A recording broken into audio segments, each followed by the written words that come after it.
Queridos, boa noite. Bom demais estar aqui. Para mim é um privilégio. Eu quero falar para vocês que não tem nenhum tipo de preconceito, nenhum tipo de estranheza.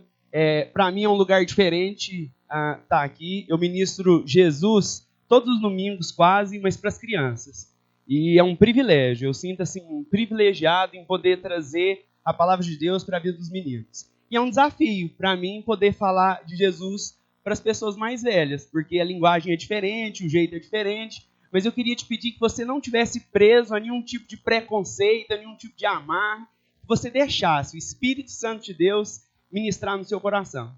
Porque ele já usou mula, ele fala que ele pode usar pedra, ele já usou planta pegando fogo, e então ele pode me usar e ele vai me usar para poder ministrar no seu coração. Tá certo? Então, o jeito que eu vou falar, às vezes vai ser mais simples, às vezes vai ser diferente, mas que você possa estar aberto a receber de Deus, tá certo? Porque é um Deus só, são vários instrumentos, mas é um Deus só. Queridos, esse jogo ele veio para exemplificar uma tristeza, um deserto que nós temos passado, com as nossas crianças e os nossos adolescentes. O diabo ele não tem brincado com as nossas crianças e os nossos adolescentes. Ele tem usado de todas as estratégias, todas as artimanhas possíveis para poder pegar as crianças enquanto elas são pequenas. Esses dados mostram que é nessa faixa etária que a gente precisa trabalhar. A gente precisa falar para Jesus, é nessa faixa etária.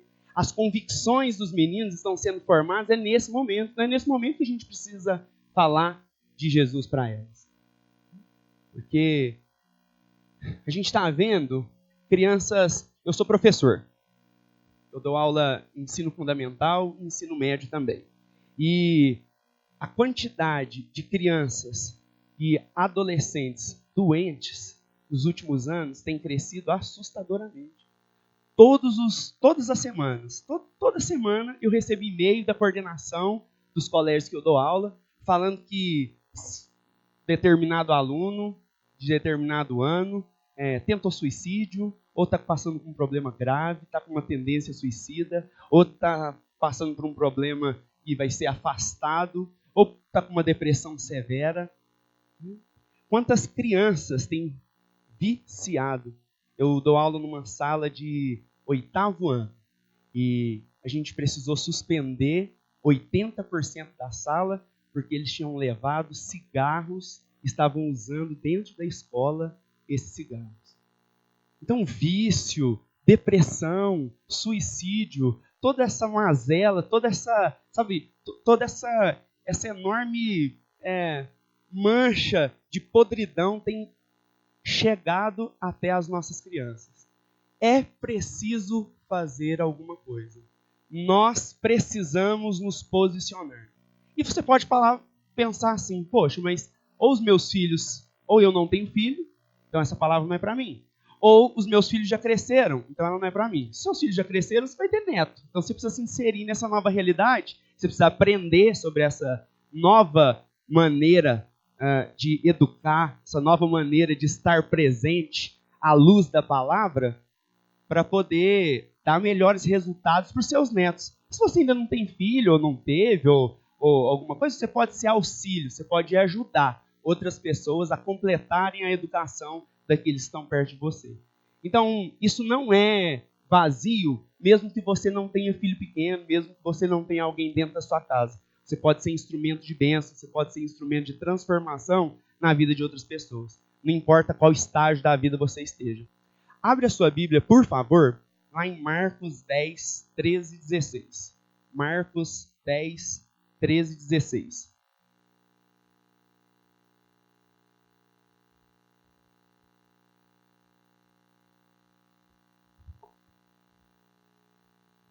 Marcos 10, 13 ao 16, fala assim: alguns traziam crianças a Jesus para que ele tocasse nelas, mas os discípulos repreendiam.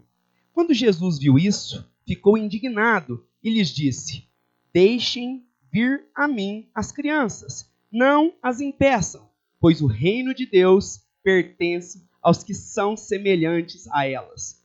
Digo-lhes a verdade, quem não receber o reino de Deus como uma criança, nunca entrará nele.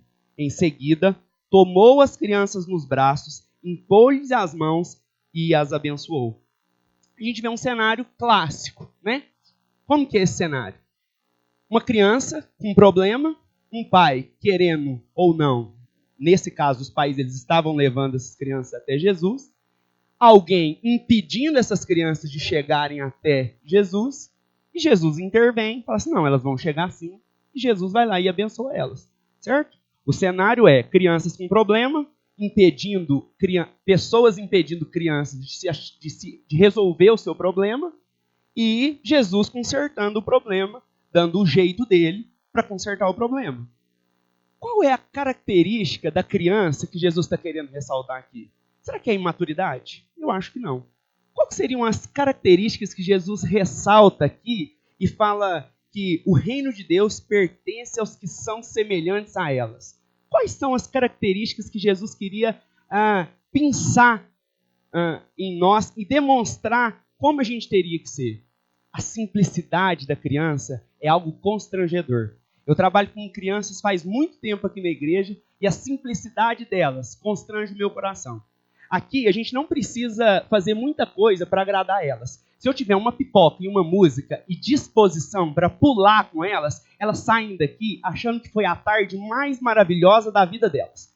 Elas saem daqui como se fosse a tarde... Nossa, tio, essa tarde aqui foi a tarde mais inesquecível. A gente fica inventando. A gente coloca pula-pula, a gente coloca 1001 coisas aqui, mas na verdade não precisaria nada disso. O coração da criança é simples. Quando eu era criança, a coisa que eu mais adorava brincar era na casa da minha avó, que tinha um terreno vago do lado. Eu ia pro terreno vago, subia num pé de goiaba que tinha lá e ficava brincando lá no pé de goiaba, brincava com um martelo e ficava ali. Criança é simples. Deus quer uma simplicidade no nosso coração. Outra coisa que Jesus quer ressaltar é a sinceridade de uma criança. Trabalhar com criança, falar de Jesus para criança, que é muito bom porque eles são sinceros demais. A gente estava lá no Uber Shopping ainda, a igreja estava lá no Uber Shopping, e a gente tinha preparado 12 domingos de uma programação extensa. Deus é único e verdadeiro, Deus é isso, Deus é aquilo, Deus é aquilo outro. E no final tinha o dia da transformação, era o dia da metamorfose. E a gente fez uma caixa enorme, grande, e nessa caixa os meninos tinham que entrar nela. A gente ficava lá dentro ajoelhado e orando por elas. Só que a gente tinha chegado na igreja muito cedo para poder programar o evento lá. A gente tinha chegado, sei lá, umas 2 horas. Você lembra disso, Eric? A gente tinha chegado lá muito cedo. Eu não sei o que aconteceu naquele dia, meu hálito ficou ruim. Eu não sei, eu sempre escovo o dente direitinho, organizo, sempre, né, amor? Sempre organizadinho, direitinho, mas nunca me descuido. Mas não sei, aquele dia, nervosismo, pressa, tinha ficado sem comer muito tempo, eu não sei o que aconteceu. E eu era o tio responsável por orar pelos meninos naquela hora ali assim. E eu tava O que é isso? Esses meninos vão sair daqui hoje, vai sair daqui falando em língua. Você vai ver o que vai acontecer aqui hoje. Não, essa caixa da metamorfose aqui, esse menino vai sair daqui anjo. Vocês vão ver o que vai acontecer. E aí o primeiro menino que chegou, eu ajoelhei. E Deus, então, e ora. O menino virou para mim e falou assim: ô tio, amém. Mas você escovou o dente? Ali eu já tive que pegar uma bala, sabe assim, dar um resultado ali para aquele, porque todos os outros iriam sofrer com o meu bafão ali, não tinha jeito, né? A criança era sincera. Como a gente perde a nossa sinceridade? Como a gente perde a capacidade de ser sincero com o nosso irmão e falar para ele aquilo que está incomodando a gente? Se a gente falasse para o nosso irmão com amor, com carinho, aquilo que está incomodando, aquilo que a conduta dele está incomodando a gente, o quanto melhor ia ficar as nossas relações. Jesus está querendo que a gente seja simples como as crianças, que a gente seja sincero como as crianças. Crianças são dependentes dos pais. As crianças vão onde os pais querem. A gente tem que ir onde o nosso Deus quer que a gente vá. Crianças são crédulas e confiantes. Eu tenho certeza, se você colocar o Pedro aqui nesse palco e falar assim, pula meu filho, ele vai pular. Será que a gente tem confiado em Deus da mesma forma como uma criança confia no seu pai? Será que a gente tem tido essa capacidade de ter um coração confiante? Será que a gente foi perdendo isso ao longo do caminho? Como que a gente vai fazer para resgatar isso? Eu sou professor e eu lido com diversas realidades. E quanto mais problema na sala de aula eu vejo, quanto mais certo eu fico que a raiz do problema dessa criança está na família. Quando chega uma criança problemática, quando chega um jovem, um adolescente, um menino está no cursinho, e que eu vejo o problema, eu falo, não, beleza, o problema está na família. E onde está o problema nas famílias? As famílias gastam mais tempo no celular do que no relacionamento com os filhos. As famílias priorizam o trabalho do que o relacionamento com Deus. Colocam o seu exercício profissional na frente do seu relacionamento com Deus. As famílias, quando elas se juntam, beleza, quando juntam para poder sentar e comer juntas, fazer uma refeição juntas, o pai e a mãe começam a falar mal do pessoal da igreja, começam a falar mal um do outro, começam a falar mal da família. E aí a gente se espanta de quando as crianças fazem 18 anos, elas saem da igreja. A gente não entende por quê. Porque a criança, ela ouviu você falar mal a vida inteira do pessoal da igreja. Aí ela não vai querer saber do pessoal da igreja. Eu falo mal do Flávio, falo mal. Chega aqui meu filho e fala, não quero ficar perto do Flávio. Não. Meu pai fala mal dele. Então a gente só fica no celular, a gente dá mais prioridade ao nosso trabalho do que ao nosso Deus. A gente fofoca, a gente fala mal dos outros perto dos nossos filhos. Isso tudo a criança vai absorvendo. Aí quando 66% sai da igreja, a gente, nossa, por que elas saíram da igreja? O que nós fizemos de errado? Eu tenho duas histórias para contar para vocês. Eu não vou falar os nomes porque essas pessoas ainda me acompanham ainda. São alunos meus ainda. Então vou chamar de Maria e de José. A Maria, ela é laudada. Ela é uma criança que tem um déficit de aprendizado cognitivo. Certo? Então ela tinha de tudo para a gente não apoiá-la. A gente, numa sala com 30, a sala ela tinha até 20 alunos. Uma sala de 20 alunos, a gente poderia até não dar tanta importância para ela. Não, ela é laudada mesmo, não deixar ela do lado. Vamos passar a matéria para quem pega o conteúdo mais rápido e vamos seguir. Mas não, os pais chegaram até nós, mostraram o laudo, falaram assim, olha, ela tem dificuldade, mas eu quero que vocês ajudem ela. Eu quero que vocês colaborem. E beleza, a escola comprou a ideia e começou a trabalhar na vida da Maria. E ela foi desenvolvendo. Ela estava no ensino fundamental quando eu comecei a dar aula para ela. E hoje, com esse desenvolvimento e acompanhamento dos pais, você manda uma tarefa, você vê os pais acompanhando e corrigindo. Você vê os pais, sabe assim, presentes na vida da menina. A menina está fazendo um primeiro colegial, que ela está dando show em aluno que não tem laudo nenhum. Em aluno que não tem problema nenhum. Sabe por quê? Porque ela tem o acompanhamento dos pais. Porque os pais fazem presentes na vida dela. Mas eu também tenho a história do José. O José, eu sempre me orgulhei de ter um controle da minha sala de aula. Então eu entro tenho um relacionamento bom com os meninos, e aí, né, assim, geralmente não tem conversa na minha sala. Tem, Fabrício Henrique? Não tem. Então, o Fabrício Henrique já foi meu aluno, eu não deixo muita conversa acontecer ali, né, e tal. Só que tinha o José, e o José era um caso perdido. Todos os professores reclamavam, e eu enchi o peito e falei assim, não, vou chegar lá, ele vai me conhecer. Depois que ele passar na minha mão, tudo vai ser diferente. E eu cheguei. E quando eu cheguei, eu caí do cavalo. Porque ele começou a fazer da minha vida um inferno. E aí, eu não dava conta.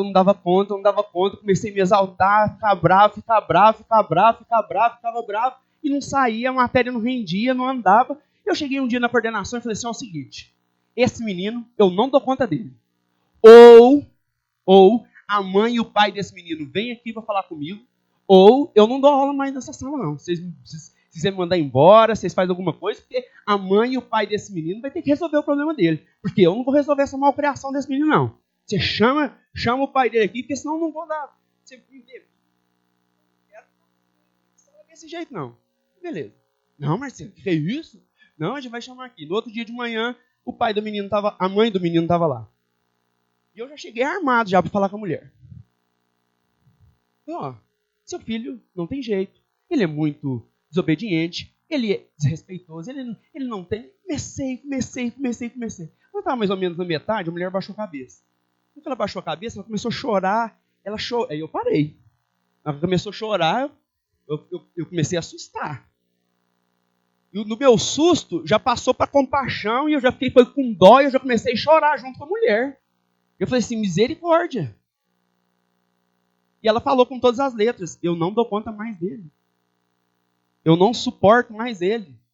Ele já esgotou todos os meus limites, eu não tenho mais condição de... Obrigado. Eu não tenho mais condição de ficar com ele, não. Naquela hora, o Espírito Santo de Deus me mostrou qual era o meu lugar. Era para aquele menino que eu estava naquela escola. Era para aquele menino que eu tinha que ser diferente. Era para aquele menino que eu tinha entrado naquele lugar. E a partir de então, eu vi que nem os pais estavam desistindo daquele menino. O pai nem foi só a mãe. Eu chorando junto com aquela mulher, eu peguei na mão dela e falei assim, não, vamos esperar em Deus uma resposta. E Deus respondeu às nossas orações. Hoje José é uma bênção. Na hora que eu entro na sala, professor, você precisa de alguma coisa? Todo solícito, todo educado comigo, não interrompe mais. A graça e o poder e a misericórdia de Deus foi me dando estratégia, e meu relacionamento com ele hoje é ótimo. Os professores não entendem. Os professores dizem, nossa, o José mudou, né? Não, mudou. Graças a Deus ele mudou, Deus trabalhou na vida dele.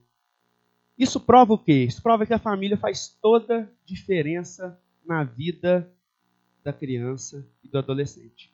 Quanto mais presença a gente tiver na vida do nosso filho, na vida do nosso primo, na vida do nosso amigo, na vida de quem Deus colocar na sua responsabilidade, melhor vai ser. De onde vem a nossa esperança? Abre a sua Bíblia lá em Malaquias 4:6.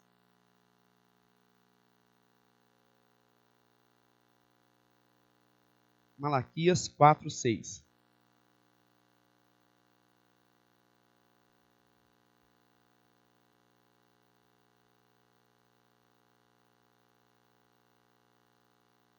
A nossa esperança está numa profecia que ele deixou para nós. O bom é que ele, sabe assim, a nossa resposta vem dele. Então a gente pode olhar menino viciado, a gente pode olhar menino pervertido, a gente pode olhar menino da pior situação que for, só que a nossa resposta vem de um Deus que pode todas as coisas. E que não existe problema no mundo que seja maior que o nosso Deus. Então a gente vai olhar para esse problema e a gente vai olhar e vai falar assim, ó, e ele converterá o coração dos pais aos filhos, e o coração dos filhos aos seus pais, para que eu não venha e fira a terra com maldição. As nossas crianças, os nossos adolescentes, não serão feridos com maldição. Nós não vamos aceitar que o diabo trague os nossos adolescentes e as nossas crianças. Mas para isso, existe algo a ser feito nessa profecia. Ela começa assim, ó. E ele converterá o coração dos pais aos seus filhos.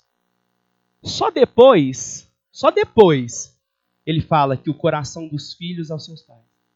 Então, a gente está falando para adultos aqui, você pode até não ser pai, eu não sou pai ainda. Pai biológico eu não sou. Mas eu sei que Deus tem me dado muitos filhos para eu poder orientar. E quando o nosso coração se converter ao coração dos meninos, o coração deles vai ser convertido aos nossos.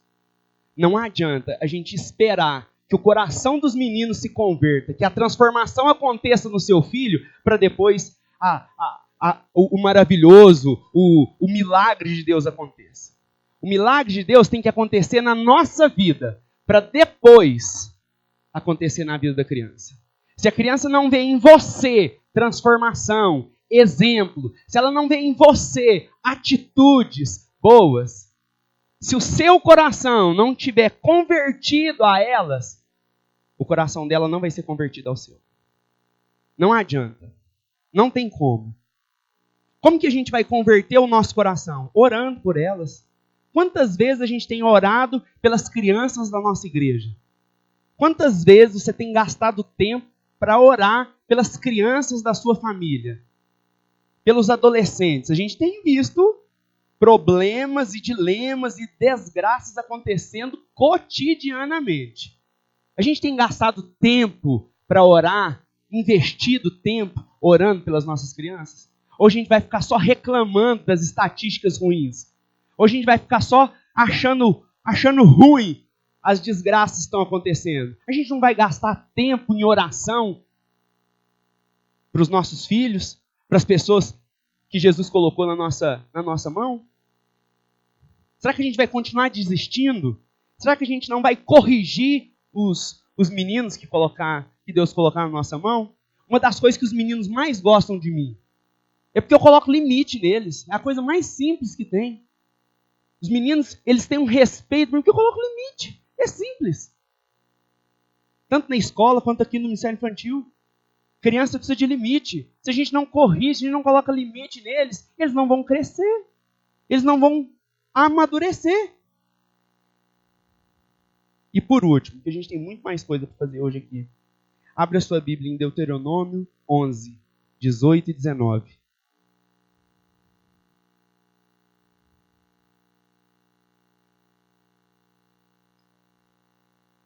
Deuteronômio 11, 18 e 19.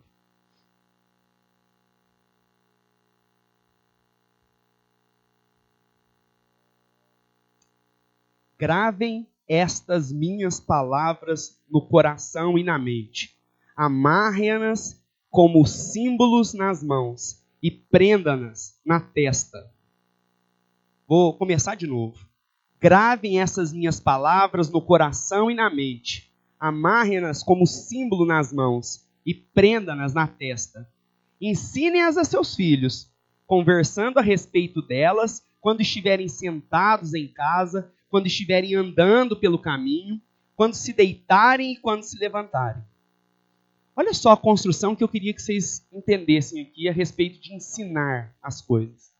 Assim como Malaquias fala que nós vamos converter o nosso coração primeiro às crianças e depois as crianças ao nosso, Deuteronômio vai falar o quê? Aprende primeiro.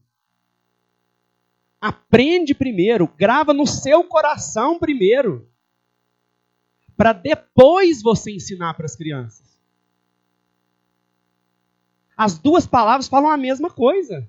Primeiro você converte o seu coração para o da criança. Primeiro você investe tempo na criança. Primeiro você dá atenção para ela. Para depois você ver o resultado. Para depois você ver ela converter o coração dela ao seu. E Deuteronômio fala o quê? Aprende. Grava na testa. Grava na mão. Ou seja, aprende primeiro. Depois que você aprender, aí você pode ensinar. Porque uma das coisas que, como professor, eu sei, é que não tem como você ensinar se você não souber. Não tem como você oferecer uma coisa para uma pessoa que você não tem. A gente só dá o que a gente tem para as pessoas. Agora, como que a gente está querendo criar crianças sadias se muitas das vezes a gente não está cheio de Deus? Como que a gente está querendo que as crianças dêem bons resultados se muitas das vezes a gente não busca a presença do Deus que pode todas as coisas? Que o Deus que pode todas as coisas não é uma realidade na sua vida. Ele não vai ser na criança que te segue. É uma incoerência a gente querer um resultado na criança, um resultado que Deus usaria você como instrumento, sendo que você não está sendo esse instrumento, que você não está cheio. Então a gente só pode dar aquilo que a gente tem. A gente só pode oferecer aquilo que a gente tem. Então, a palavra dessa noite é para que o nosso coração volte a ser como criança. Que a gente busque a Deus com simplicidade. Que a gente tenha contentamento nas coisas simples. Que você não espere fazer um banquete para você chamar os seus amigos para se relacionar com você. que você pegue um pão com manteiga, com café, chame um amigo seu e se delicie com pão com manteiga e café. E que nesse relacionamento, as crianças, os jovens, os adolescentes que estão à sua volta, vejam o quão é prazeroso servir a um Deus. A gente tem que buscar essa simplicidade que a criança tem, essa confiança que a criança tem, e confiar em Deus como as crianças confiam nos seus pais. Sem mais, sabe? Sem e se. Se a gente se colocar diante de Deus, um coração como o da criança, simples, confiante, a gente vai ser cheio de Deus. A gente vai ser completo de Deus. E aí, toda criançada, todo adolescente, todo jovem que chegar perto da gente, ele vai ver em nós a presença de Deus. E aí ele não vai se desviar dele. No caminho, como Provérbios fala, a gente vai junto com a criança, ensinando a criança no caminho, no andar. Porque às vezes é fácil, né, gente? A gente veste uma roupa, a gente veste uma capa, chega aqui e parece que está tudo bem, a gente, né? Mas a criança fala, tio, ó, tio, lá em casa, o negócio tá assim não, hein, tio? A gente tem que ser, para a gente poder oferecer para as crianças. As crianças, elas são sensíveis demais para a gente tentar usar essa capa com eles. A pior coisa que tem é tentar enganar uma criança. A criança é muito difícil você enganar ela. Ela é muito sensível. Ela percebe muito. O grupo de louvor podia vir aqui. Eu queria cantar essa música de novo.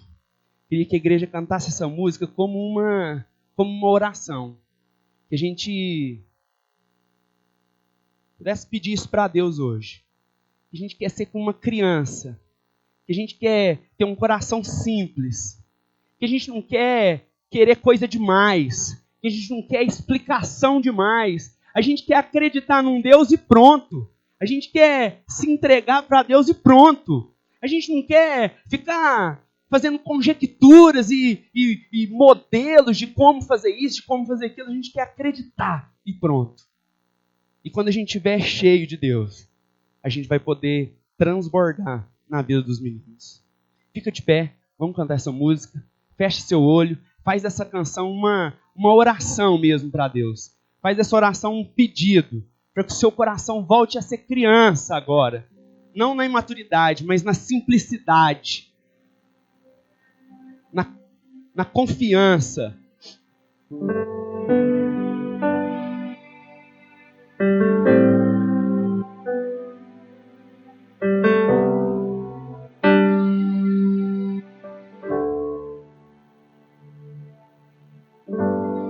Quero ser como criança, te amar pelo que és, voltar à inocência,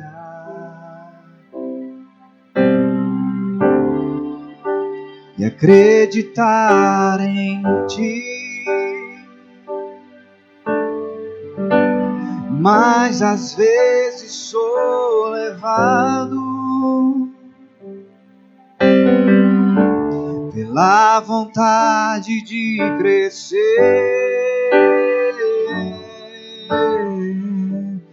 torno-me independente, deixo de simplesmente crer.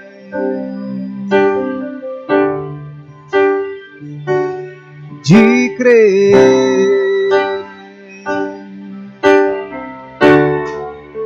não posso viver longe do teu amor, Senhor. Não posso viver longe do teu afago, Senhor. Não posso viver longe do teu abraço, Senhor.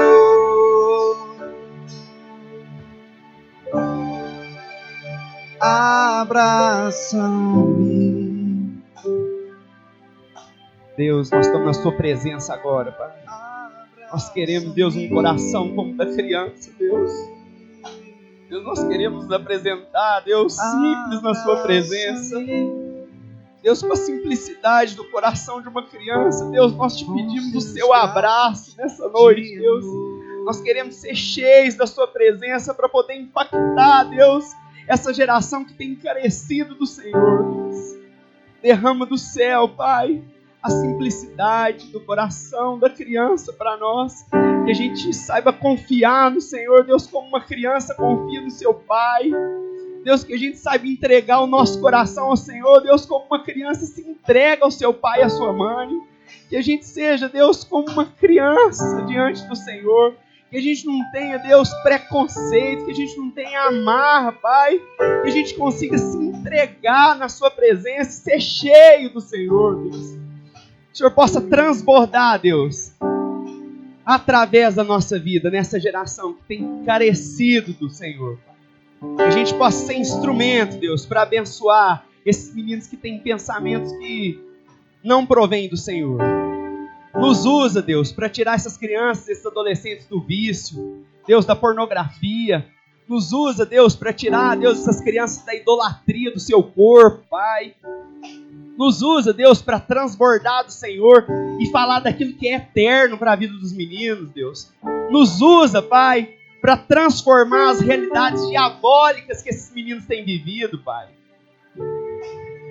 Mas nos dá um coração simples para isso, Deus. Faz a gente entender, Deus, que o seu reino é simples, Pai. Em nome de Cristo Jesus. Em nome de Jesus. Amém. Amém.